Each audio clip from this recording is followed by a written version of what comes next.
Hi guys, welcome back to PBTV, and we're very excited to get the Hitcam back in. The last time we had these, they disappeared the day that we got them in the shop. As soon as people saw them, they wanted them, and they vanished very, very quickly. But we've got a brand new stock of them, so these will be on the website, ready for you to grab.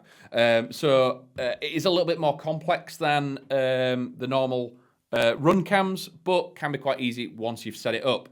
And it is a sort of a slightly different way of playing when it comes to sort of viewing through optics. So we're going to have a little discussion about it, a little sort of thoughts and sort of how this thing is going to sit in airsoft, whether or not it's going to sit on a PDW like the bolster tune that we've got here, or if you're going to prefer this on something like a bolt action because it does have some really good zoom capabilities.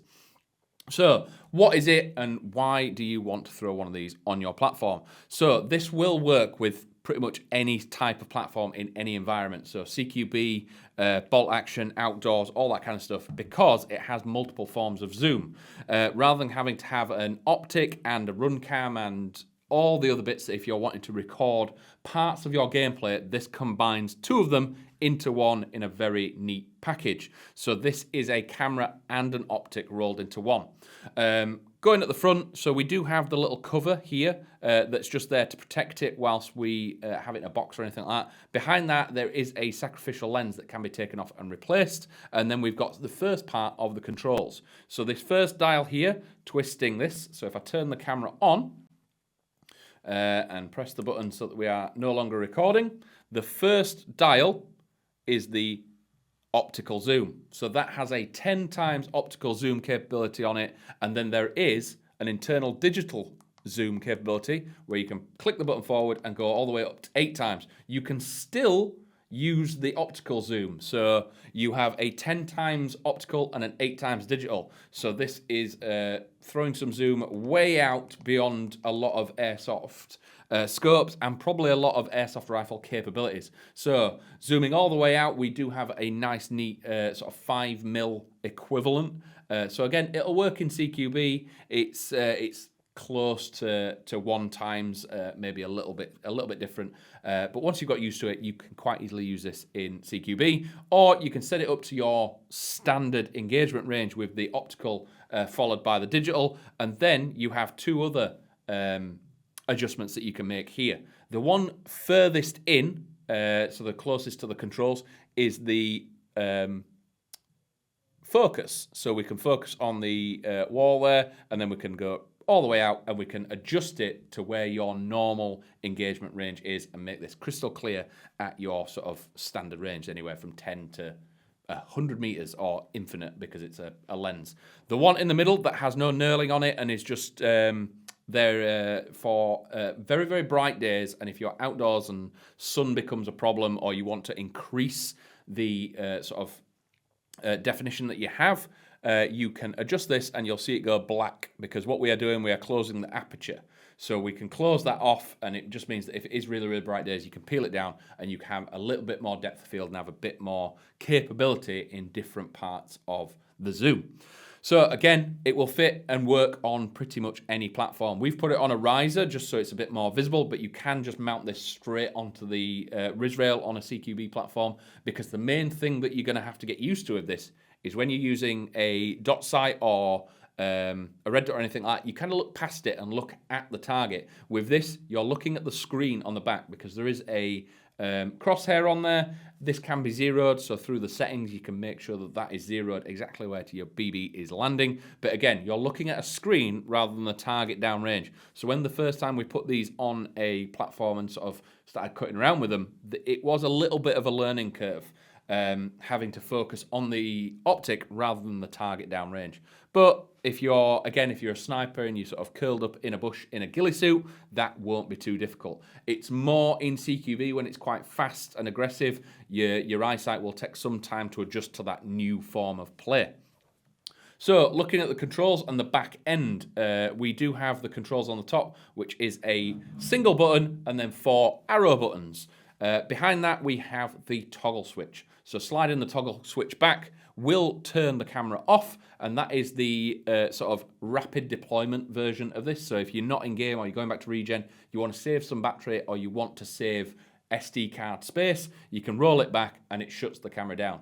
Rolling it forward powers the camera up and turns recording on. So at the bottom of the camera, you can just see the little red record symbol and the timer is clicking up. If we click the center button, it stops recording and then you have a total amount of time recorded left.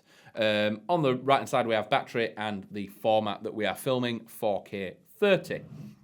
So again, coming to the controls at the top, if we press and hold the center button, you'll see a menu arises. We've got menu, power off, the Wi-Fi capabilities and playback, so you can actually watch clips back on the camera itself, which is very, very useful, especially if your card starts filling up and you want to get rid of a bit of footage. You can do that, no problem.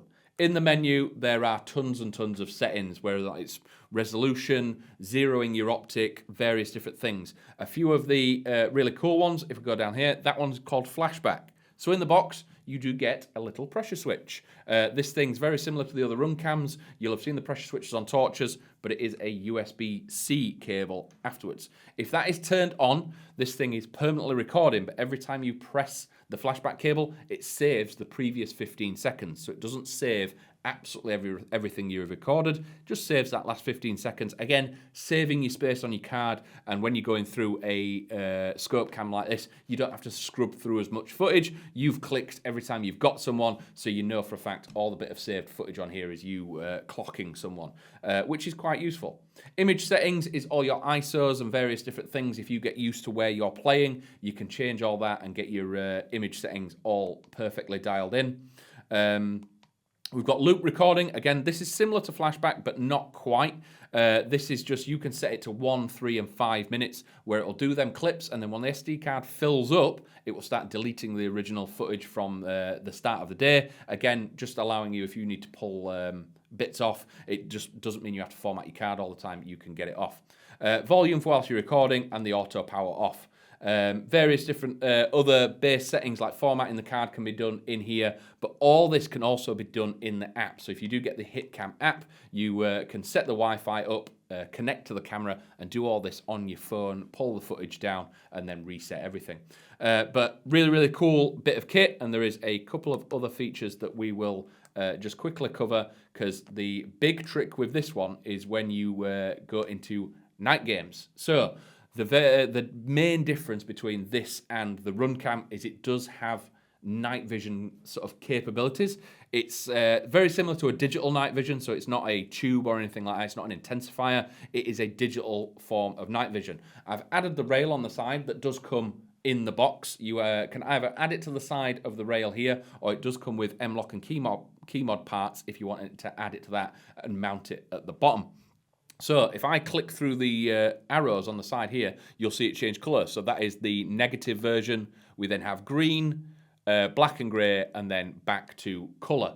So in here, it's very, very bright, so obviously you can see through that, and it's just a different form of colour. Again, some people prefer looking at optics like that, especially eye strain. You might want to go to the green one. It's a little bit easier if you're looking at a screen for a long, long time, even if it is a small one. But when you get into sort of a night scenario or early evening, or it starts to get into twilight or something like that, the Riz mount here, you can fit an IR torch. With the IR capability added to this, this will work as a sort of early generation sort of night vision and digital formats and things like that. So it does give you an increased sort of versatility compared to the normal run cam, meaning that you can run this absolutely 24 hours a day.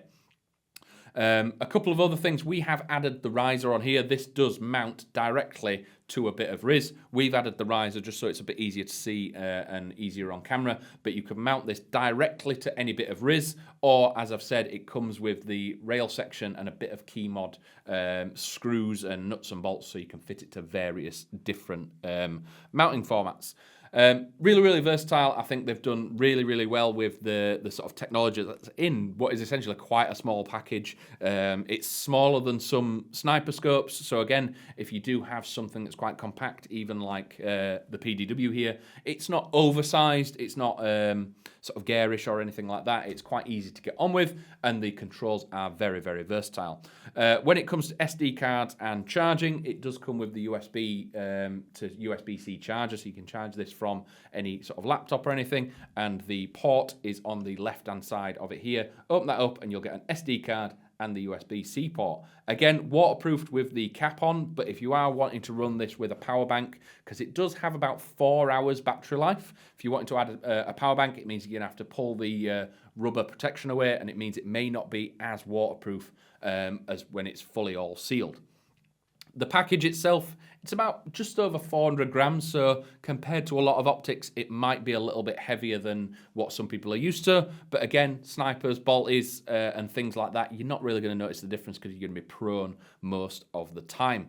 But yeah, very excited for people to see these finally rather than just being in the shop, and we hope that it's something that you want to add to your platform. If you do grab one and you want to tag us in any of your hit shots, by all means do. We're love to share them. But if that's everything for today, thank you for watching. And if you want to grab your Hitcam, you can do right now. I'll see you in a bit. Bye.